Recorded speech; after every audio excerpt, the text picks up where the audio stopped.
quite a market of one, but it's not far off.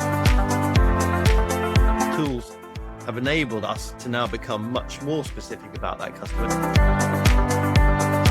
You're reminding the customer the value they're getting. The reason why people choose Amazon over other things, because of this ability to manage that customer experience so effectively, so well. Thank you for joining me this morning, Andrew. We're going to talk about pricing and product positioning.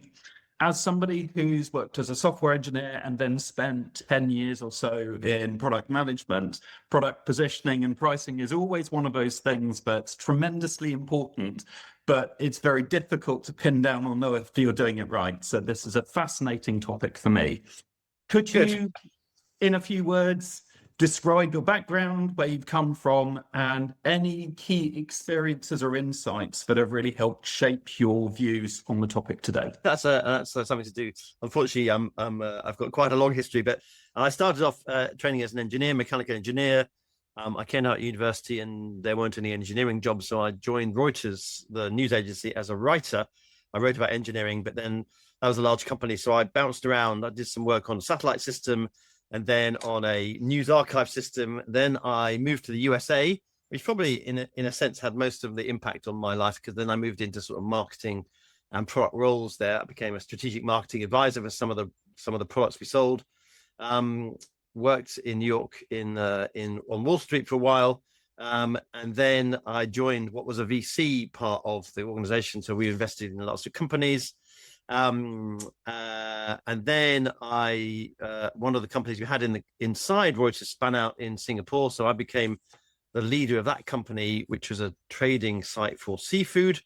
We didn't have to touch any of the seafood, we were just electronic trading. Then after 9/11, I came back to the UK, moved to Cambridge, where I live now, and been here for 20 years, and have been involved in starting and growing and selling a couple of companies. And have been involved in lots of teaching and training, both within the university here, but also within the Chartered Institute of Marketing. So I have a kind of a long and drawn out set of things I do, which include being involved in some new businesses, but also teaching, training various people. I would say mostly in startup space, where this concept of value, positioning, product understanding is quite important, as most of the people we deal with, through no fault of their own, have grown up as I did as an engineer, but have not necessarily exited the engineering world and don't really necessarily have a complete understanding of customer and how customers behave and how they choose things. It's a transition, isn't it? It certainly is. So how do you think about a problem? For a customer, what defines what they're willing to pay? What should we consider in pricing? It's one of these things that probably could take up a lecture series, but I think one of the key issues we have is that if you are a product or service provider, you make a huge set of assumptions about your customer. There is always a drive to create sort of homogeneous segments of people who all think the same way. And of course, that was, I suppose, something that it was the last century, 70s, 80s, 90s, when we kind of thought that people thought the same way, or at least could be grouped into segments that were similar in the way that they viewed the world and perhaps the way they made decisions. But with the advent of internet and everything that's happened since, I think that world has sort of disappeared to some extent, where, I mean, it's not quite a market of one, but it's not far off, in the sense that if you're providing a product or service, you need to be much more specific about how that service is presented to each customer, particularly if it's high value, because everyone has a different context and there are no two customers exactly the same.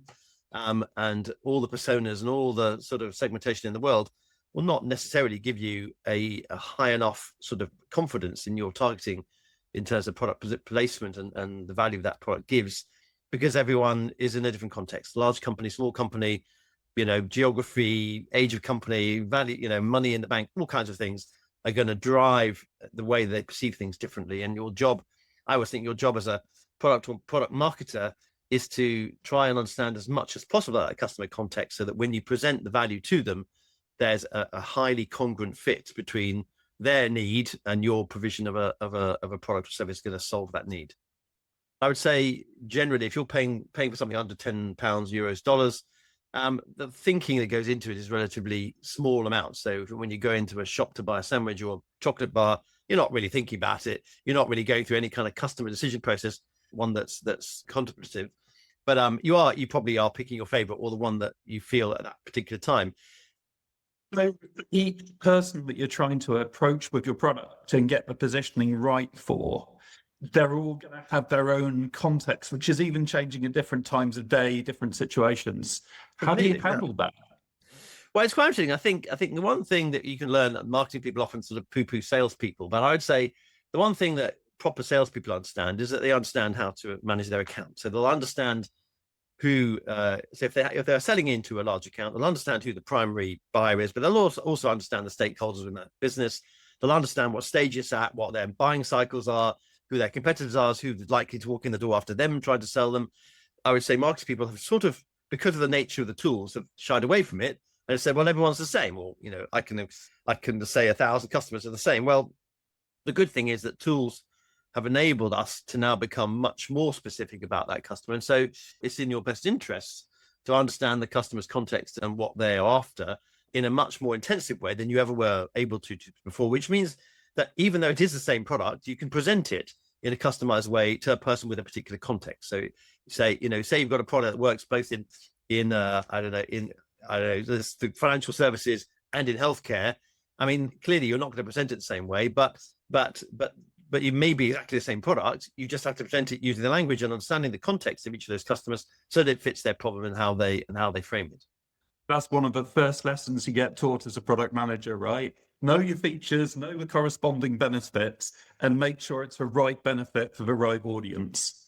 Exactly right. And I would almost say, it is one of these things you hear again, that people buy on benefits. They don't buy on features. What's it going to do for me? How's it going to improve my life? How's it going to change the nature of what I do? How's it going to increase value? So everything has to be benefit led.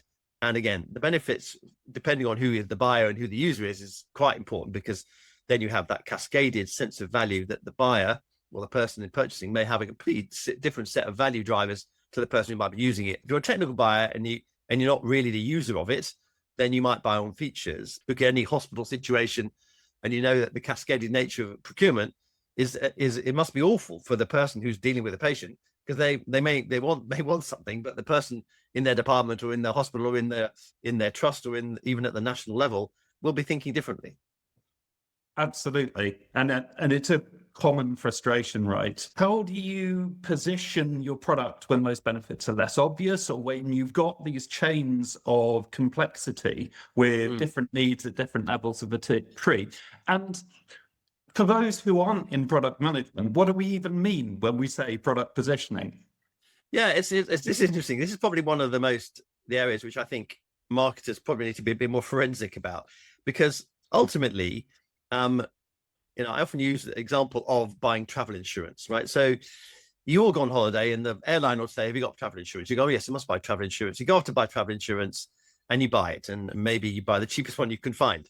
The question is, what is the value of the travel insurance? The value at the time of buying it is that you probably need to have it, or you think you need to have it. There's a fundamental value. If you lose your luggage, or if your flight gets cancelled, or if something happens to you on holiday, then the insurance provides you that value in the future. And of course, it's quite hard for us to solidify future value to a customer. But of course, the thing that it does give you instantly is what they call peace of mind. So you have coverage. Now, peace of mind is if you are a real worrier, right? If you worry about absolutely everything, peace of mind is a high value item for you, right? If you're like me and I don't really care about most of these things, it doesn't give me much peace of mind. I don't really care about it. I'm doing it because it's a functional thing. So even in that very simple case, you can see that the value presented to the customer is possibly dependent on their mental state or their mental preferences. But also there's two sets of value. There's one set of value when you buy it, which is sort of intangible. And there's clearly another set of values at the point where you action it or you leverage this insurance because something's gone wrong, which is much more tangible. I'm using that as an example because there's something instant and something long term. And that's quite hard to present to a customer because they can probably see the fact that I'm covered and that's a long-term thing, but they hope it will never happen. That, in a sense, they don't really want your product because they don't want to ever use it. But interesting enough, part of the process of selling it is the fact that I immediately give you value by relaxing you and say you're covered. Creates a real positioning problem, right? Because your benefits that you offer in the long-term scenario where something actually goes wrong and you need to claim on the insurance, those might be very different to your competitors. But in terms of the peace of mind that you get when you make the purchase, how do you differentiate on that? Because just ticking the box gives you that peace of mind. Yeah, and so that is quite interesting. So probably insurance is the worst case here because it is so undifferentiated that you can't do it. But say you're providing a professional service, maybe you're just going into education, right? So maybe you're choosing to take a training course of some sort, and you could choose cheapest or the most expensive. But then you start to look at what do these things provide me, because training and education is one of these things where there's quite a lot of investment, and the value output is weirdly sort of staged. Some of it you might get the minute you walk in. So I say I work at Cambridge, and I was working with some people who just arrived on a new course, and the instant value of turning up in Cambridge and walking around the buildings gives them value, right? It's totally intangible, but they all feel it, and they hadn't yet met a professor, right? So that value is sort of staged out. So they go to some classes, some are good and some are bad. But by the end of the program, and this one was 2 years, they're assuming there's going to be some massive value increment because they're paying a lot of money right at the beginning. Maybe there's follow-up in between the sessions that you have. Maybe there's other information they're going to supply to you. So there's consistency of education across that process. So you feel like you're constantly gaining value. Now that's in an educational context, which of course is very specific and very different. But in other ways, I think the job of the marketer, the product person, is to make sure that the value, the indication or the nature of the value is consistently being reminded. You're reminding the customer the value they're getting. You're in a sense trying to get them to identify the value as often as possible that they're getting it.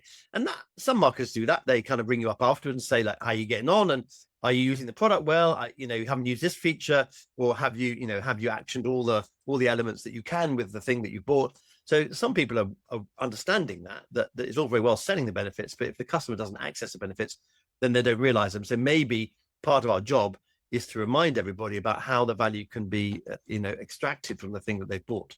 I was talking to a user experience designer recently, and she was talking about Figma and the way that Figma shows you all of these little videos that goes, here's a new feature that we've added, and this is how you use it. And that's a great example of what you're talking about, right? It is. Yeah. I mean, I think the history of software has shown, I mean, Microsoft it has always shown that you buy your Microsoft products and most people only use about 5% of the functionality. If you want to have loyalty and you want to have sort of stickiness, you have to show where the extra value comes from. Sometimes it's hard because if it is simple as, selling me a coffee machine, then maybe it's hard to keep on doing it. But if you think creatively about it, you can make sure that the nature of the product sale is linked to some ongoing benefit. And as long as you can highlight to the customer, then they feel good about it. The concept of post-purchase confirmation, which I think we all have, which is having bought it, you go, did I make the right choice? Is it the right one? Yes. I know I saw a cheaper one over there and someone else is using something else. I go, well, as long as the person who sold it to you keeps on reminding you, you made the right choice because of this, this, and this. And if they can add value later on, then that's good. That means that customer feels happy and they're more likely to recommend and be loyal and all the other things, and maybe upscale their purchases next time because of that reinforcement. There's a line to be drawn, though, between, constantly hassling the customer and almost seeking validation for your product. Yeah, it's funny. I use that example of when you sit down at the restaurant and the server comes and say, have your meal, and then 5 minutes later they say, how's it going? And then 10 minutes later say, are you enjoying your meal? And just like felt like saying, yes, I am enjoying it, but stop asking me that I'm enjoying it. That's so dependent on context. If you bought a last piece of machinery from a supplier, then you probably want to make sure that the calls are stacked early to make sure installation has gone well, and training. Are you managing to deliver the value into your organization? That's important. I mean, then you don't have to do that after the first period of time. Then it's just a heartbeat. Every month there's something new. I've noticed you haven't used this, and so it has to be contextually appropriate. And to a certain extent, it's like any kind of relationship. Some people don't want to be called every day, but some people want to be called every other week. And so you've got to work out what that is for your customer and what's right for them, essentially. I think of brand as being what your customer remembers about every interaction that you have with them throughout the entire product journey. And because the relationship and trust is central to the sales process, it's those memories. So that's the principle, right? Yes, I think so. And it's quite interesting. I think most people experience Amazon's customer service process. I bought something the other day and it was broken, and when it gave here, so you go to Amazon, they say, okay, no problem, we'll refund you the money into your Amazon account instantly, and actually you don't have to send it back to us either, because they know that's a bit of a waste of their money. So suddenly I was just like, wow, that process is so smooth. And I understand the reason why people choose Amazon over other things, because of this ability to manage that customer experience so effectively, so well, because of their scale.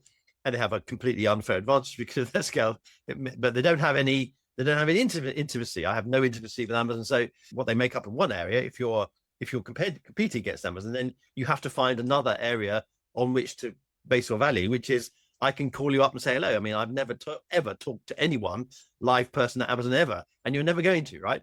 But if I buy something from somebody down the street where I know the person who owns the store or the operation, then having a call with them might give you way more information, more value than any kind of Q&A, FAQ kind of thing on a website.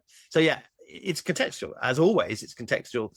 Part of the difficult job, I think, of the person who's on the marketing sales side is to understand how much of that, how do I balance that? How much effort do I put in to make sure that customer is happy? I was talking on a thing the other day about, the key metrics that people in business should know about. And I always go on about cost of acquisition, cost of retention, and lifetime value. They're the three things I go on and on about. So if you don't know that, then you shouldn't be in the business anyway, because you have no idea, how much money you should spend on acquiring and particularly maintaining that customer to make some profit. So, but that's it. How do you make that customer happy? How do you maintain the understanding of the value that they've invested in, and how do you make them confident that they made the right decision? Is kind of the essence of it all. And if you have done all of that, then there's no reason, unless they have something else happens, for them not to come back or at least recommend you to somebody else. And that word of mouth, those personal recommendations, they are so much better than any other marketing that you're going to be able to access. Yeah, I mean, there's data about this all over the place. I mean, I don't know if I believe lots of it, but it is. I mean, number one, it's stuff that you haven't done, so you're not paying for it, which I suppose, in a sense, if you have a marketing message delivered within a trusted environment, and you haven't paid for it, essentially, that's not a bad way to sort of increment your marketing. I think the good thing is that it's almost the inverse to that, which is, if you don't get that, or if you get a bad response, then at least you have an indication as to why. And I think you notice a lot of people, there's almost a split sometimes between how businesses use feedback. Some people reply to every single piece of feedback and say, thank you for the good feedback, and oh dear, tell us about the problem, it's a bad feedback. I'm thinking, well, that's an indication, that's retention of the client. That's making sure you've understood that there's something wrong, or if there's something good, then you acknowledge the fact that they said it's good. Very interesting evidence is, if you can recover a client that has gone wrong, then they tend to be more loyal anyway, because you've made the extra effort to recover them because they're valuable. Is that perpetually good? Well, if you have lots and lots of things wrong anyway, that might be an issue, but you need to find them out as soon as possible. Number one, you've got to investigate whether they're true or not, and is the value being destroyed, and address them. And that can create super value rather than just normal value returns. My experience of product development is that it's always a process of compromise. There's always a choice that you have to make where you please one part of your audience and disappoint another part of your audience. As soon as someone says, I'm going to sell to everyone, well, everyone's a customer. You're on a journey. It's just because they haven't realized, they haven't been through the process of understanding that the customers are not the same. Right back to our first discussion, that customer A who lives in Paris, who's 18, is different to customer B who lives in Nairobi, who's 35, right? You cannot sell to everyone at the same time with the same proposition. You've got to work on it, and you have to do that value sifting, right? So everyone's heard of these some kind of ways of total addressable market, and I kind of go, well, that's all interesting, but who's the first person you're going to sell to? I create a little ball at the moment, say, who's the evangelist? Who's the first 10 people you're going to sell to? What are their names? What are their companies? These are the people that get most value from what I'm doing, and they have the deepest or the most urgent or the most complicated problem, and they're literally looking for a solution right now. And if you can provide that solution for them, the value increment from that, as in the value return, is much higher than your general customer. But get those on board, and then you can understand, everyone else probably has a little bit less value return, but essentially you're understanding that what you provide does generate value, and in certain cases can generate what I call super value, so more value than you expect. What I love about Crossing the Chasm is that it clearly identifies this, get your key users right. I want to understand those key people and the product journey to get it to the point where it works for them. I think there's probably a very common human trait, which is why would I reduce the potential size of my audience all the time? I think there's a sort of a feeling that you must have large audiences and large numbers, but there's a sort of inverse relation to that. The more customers, the larger the audience is, the more difficult it's going to be to address it.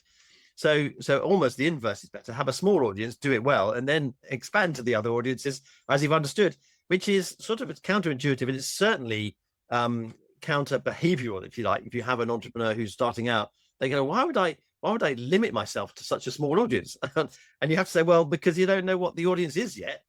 So don't assume you've got it all right. I think, one of the key things about all of this is you're going to get it wrong to begin with. So you are going to make a bunch of assumptions. You haven't really checked them. You think you know, but as soon as you go out into the marketplace where the customer exists, you find out that it's not true. So you have to understand, you have to learn, you have to understand how the customer extracts value from whatever you're doing. And then you have to work on that and see whether, okay, if that group works, can I then apply the same logic or a slightly different logic to the next group? You might have a slightly different perception of value or the problem they need to be solved. The fundamental principles of the agile software movement are: you don't know what can be done until you've built it, and you don't know what people are willing to pay for until you've sold it. So the only thing that you can do is try and experiment and learn. Oh, yes. I mean, I think, it's very interesting. Experiment is so important because this is where you're going to get rid of some of those assumptions that are wrong, right? An experiment will not cost you very much. And it will give you so much value back. In fact, I've noticed that business schools around the planet are all opening up experimentation, corporate experimentation kind of programs where they're saying, yeah, it's hard to innovate and don't innovate. I was literally talking to someone yesterday who's got a new product idea, and this sort of construct of customer loops, right? Which is, don't try and build the whole business, right? Build a customer loop. Can you understand what the customer wants? Can you identify how to create it? Can you create it? Can you deliver it to that customer one time for one customer? Can you create a loop that is complete? And you can see that your assumption about the customer need is almost right. And you have a capability not only to design, but you can deliver it to the customer. And it basically, you tie the knot at the end. Well, this thing does actually work for that customer. Now, you can't do that with everything, but with 3D printing and all the stuff that we have around us, you can pretty much produce something that approximates what you would watch, what we deliver. And so I would always say to people, experiment. I think Amazon decided yesterday to close all of its new grocery stores. Well, I just think that was a massive experiment, and does payment less kind of shopping work?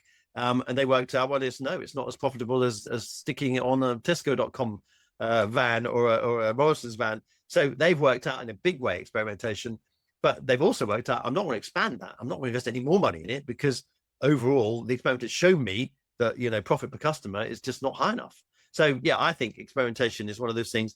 Doesn't matter what level you're at, it just teaches you so much, not only about the value to the customer, but can you deliver that value? Is the organization capable of taking the requirement, doing it, delivering it to the customer, supporting it, doing all that stuff I've talked about to make sure that the customer's value proposition and your value proposition meet, right? You can only do that by trying it out, because it's almost guaranteed you will get it wrong. I mean, almost guaranteed. I don't think I've come across anyone who's got it completely right first out. I mean, it just doesn't happen, right? You build it, you measure it, you learn, oh yeah, that didn't quite work. Let's just do it differently next time round, and away you go. My definition of product is anything that you can confidently deliver with a value you can describe that someone is willing and able to pay for. And I think each part of that definition is more complicated than you think, and a real kind of core focus of product management. Oh yeah, absolutely right. And it is amazing how many times people get that wrong. Dyson built that washing machine, and they just didn't really do enough work to realize that people were not going to spend twice as much money on a washing machine because it looked weird and funky, and the value got out of it was not twice the value. But they worked it out with the hairdryer and the bladeless fan. You cannot just assume you've understood how the customer's mind works, and therefore you just keep on replaying it, because different context generates different value propositions and different needs. So you've just got to be careful that you do monitor it. Exactly right. Things you just said, check that is right, that the product does satisfy the need and it is priced at the right price and it does generate the value, or at least the minimum value that you required, and therefore have all those bits fall into place. And they'll be slightly disparate. They won't fall into place perfectly, but over time, things do, as long as you're understanding that the sort of transaction, if you like, between what the customer wants and what you can deliver at the same price. there was one takeaway message for an early stage entrepreneur, a startup or an SME that you want to give on pricing and product positioning, what would it be? When I look at new businesses that come across my path, a lot of the time they have not translated benefit to value, right? There is a sort of vague place in the universe where people understand that I'm providing some sort of benefit. You have to have some understanding of how much people are paying for it versus the value they're getting from it. But that benefit has to turn into some sort of value. And almost the hardest thing is, can I put a monetary sort of value around the benefit being created? So it's interesting because I think Netflix does this thing where, let's assume that Netflix costs $10 a month. When they started out, there was an assumption that the customer was somebody who would normally go to the movies, to the cinema, and they may go to the movies 2 or 3 times a month. So they were probably paying $30, $50, maybe $100 a month over to get to see the movies. Well, Netflix comes in and says, well, I'm going to provide you the ability to see as many movies as you want for $10. And so they started to work on this 10 times multiplier of the value versus the price, right? So you pay $10, but you're getting $100 worth of value. Now, a lot of people have taken that and said, oh, that applies to everything. I'm going, well, it doesn't apply to everything, but there is a multiplier that may exist in your context, which says pricing versus value. The value I'm giving you, you have to have some understanding of how much people are paying for it versus the value they're getting from it. And I'd say, insurance, coming right back to insurance again, I pay my £5 for my insurance for a holiday or a weekend away. How much is that peace of mind worth? It's obviously worth £5, but is it worth £50, £100, or £6? And so to a certain extent, you have to kind of work that out, and so that you can really understand the dynamic of the value that's being provided to the customer. So as a long answer to your question, I think understanding what the benefit is you're providing and how much value the customer assigns to that benefit. Thank you, Andrew. It's been absolutely fascinating. Well, for me too. There's nothing quite like this, because it happens in, I think this thing is so relevant, not even to business, but it applies to government and everything else in terms of understanding, the customer or the user's perception of value is so important.